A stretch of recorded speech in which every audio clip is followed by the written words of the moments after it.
सभी संस्कृत प्रेमी सज्जनों, विद्वान साथियों और प्यारे बच्चों को मेरा प्रणाम। मैं अपने YouTube चैनल पर फिर से आप सभी का स्वागत करता हूं और भाषा अध्यापक विपिन कोठारी आपके सामने आज फिर से उपस्थित हूं। आज हम उत्तराखंड बोर्ड की संस्कृत की पाठ्य पुस्तक आमोदिनी, जो कक्षा 7 की पुस्तक आमोदिनी है, उसके पाठ 2 अस्माकम विद्यालय का अध्ययन करेंगे। हम अस्माकम विद्यालय पाठ का हिंदी अनुवाद और उसके अभ्यास पर प्रकाश डालेंगे। आशा है यह सभी आपके लिए यह जो सामग्री मैं प्रस्तुत करने जा रहा हूँ यह लाभप्रद होगी।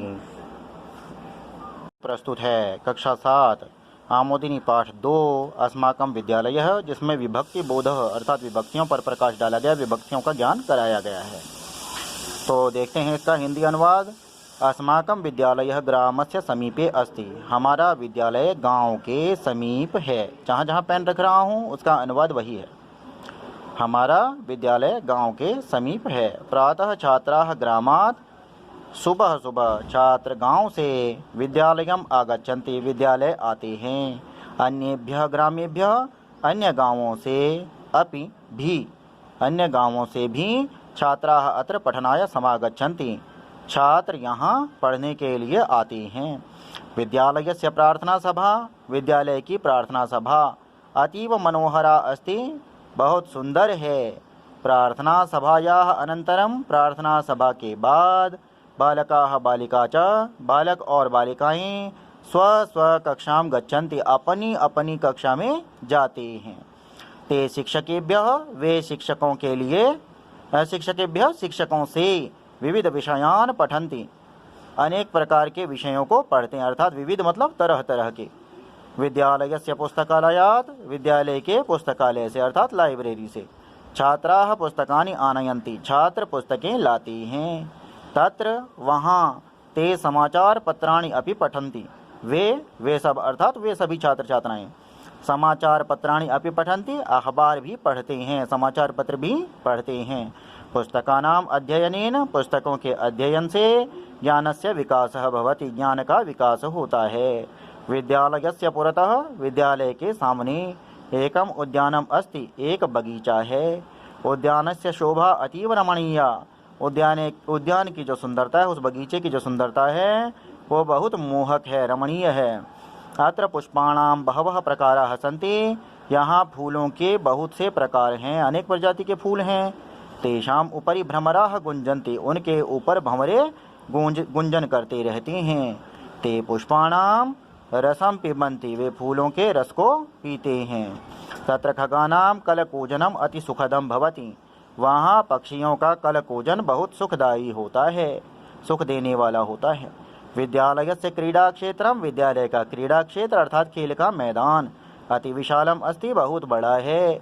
अत्र छात्राः, यहाँ पर छात्र न केवलम क्रीडा कालां से, न केवल खेल के पीरियड में, खेल की घंटी में, अपितु अवकाशात् परम अपि क्रीडन्ति, छुट्टी के बाद भी खेलते हैं।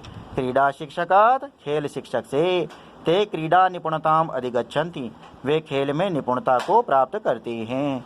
अध्ययनेन क्रीडनेन च, पढ़ने और खेलने से छात्राणाम शारीरिकः मानसिकः च विकासः भवति, छात्रों का शारीरिक और मानसिक विकास होता है। विद्या विनयेन च, विद्या और विनय के द्वारा संपन्नाः, संपन्न भरे पूरे जो छात्र हैं, वे ही एव ही समाजस्य च सेवां कुर्वन्ति, समाज की सेवा करते हैं, अर्थात विद्या और विनय से संपन्न छात्र ही समाज की सेवा कर पाते हैं। विद्या ददाति विनयम, विद्या विनय को देती है। विनयात याति पात्रताम, विनय से पात्रता अर्थात योग्यता को प्राप्त करता है। पात्रत्वात् धनम आपनोति, योग्यता से धन को प्राप्त करता है। धनात् धर्मः ततो सुखम, धन से धर्म और उससे सुख को प्राप्त करता है। विद्या ददाति विनयम, विनयात याति पात्रताम, पात्रत्वात् धनम आपनोति, धनात् धर्मः ततो सुखम। और अब हम आते हैं अभ्यास में। तो उच्चारण करने के लिए पहले कहा गया है मोदकात्, मोदकाभ्याम, मोदकेभ्यः, मालाया, मालाभ्याम, मालाभ्यः। इनका आपने केवल उच्चारण करना है, अर्थात इनको बोलकर देखना है, बोलकर दिखाना है। अब देखिए आगे, चित्रात् चित्राभ्याम चित्रेभ्यः, शुकस्य शुकयोः शुकानां, लतायाः लतयोः लतानां, चित्रस्य चित्रयोः चित्राणाम। अब रेखांकित पदों को बहुवचन में बदलना है, तो यहाँ मैंने उत्तर लिख डाले हैं। देखिए, आपणात एक वचन है तो आपणेभ्यः बहुवचन है, इसी प्रकार से ये सभी बहुवचन हो गए। उसके बाद रेखांकित पदों को एक वचन में परिवर्तित करना है, तो उद्यानानाम बहुवचन है और ये एक वचन है, इसी प्रकार ये सभी दिए हैं। तत्पश्चात चौथा है, तो चौथे में चक्र आपको दे रखा है, उस चक्र में 3 खाने बने हुए हैं, जिनमें से कि राम जी के बारे में कुछ वाक्य आपको बनाने हैं। तो ये सभी वाक्य आपके सामने प्रस्तुत हैं, जिनको आप समझ सकते हैं। उसके बाद चित्रों को देखकर कोष्ठक में जो शब्द लिखे गए हैं उनमें उचित विभक्ति को प्रयोग करके वाक्यों को पूरा करना है। तो पंचमी विभक्ति से संबंधित है ये, क्योंकि वृक्ष से पत्ता गिरता है तो वृक्ष से अलग होकर गिरता है, इसलिए अलग होने के अर्थ में अपादान पंचमी विभक्ति होती है। तो ये सभी के उत्तर हैं, मेघात, विद्यालयात, हिमालयात। तत्पश्चात उपयुक्त शब्द को चुनकर रिक्त स्थान भरने हैं। तो पहले का विद्यालयात, दूसरे का गृहात, पर्वतात, कूपात, आपणात। और इसी प्रकार से गोपाल किस वस्तु को कहाँ से लाता है, क्या क्या वस्तु कहाँ कहाँ से लाता है, यह लिखना है। तो पहले खाली स्थान में आप भरेंगे आपणात, फिर पुस्तकालयात, फिर कोशात, फिर ग्रामात, फिर मालाकारात। और तत्पश्चात आओ मिलकर सीखे में है, कारक चिन्ह का आपको चार्ट बनाना है। तो उस चार्ट को मैंने यहाँ पर अपने ही पेन से जैसे सादा सा लिख दिया है। चार्ट हम आगे बनाकर सुंदर सा आपको प्रस्तुत करेंगे।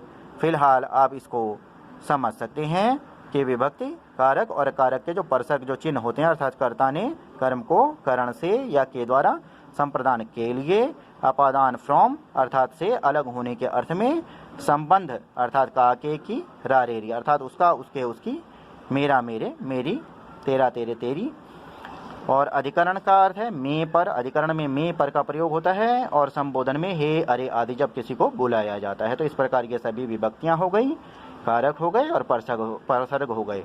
इस पर विस्तृत चर्चा हम बाद में करेंगे। फिलहाल इस वीडियो को यहीं समाप्त करते हैं। नमस्कार।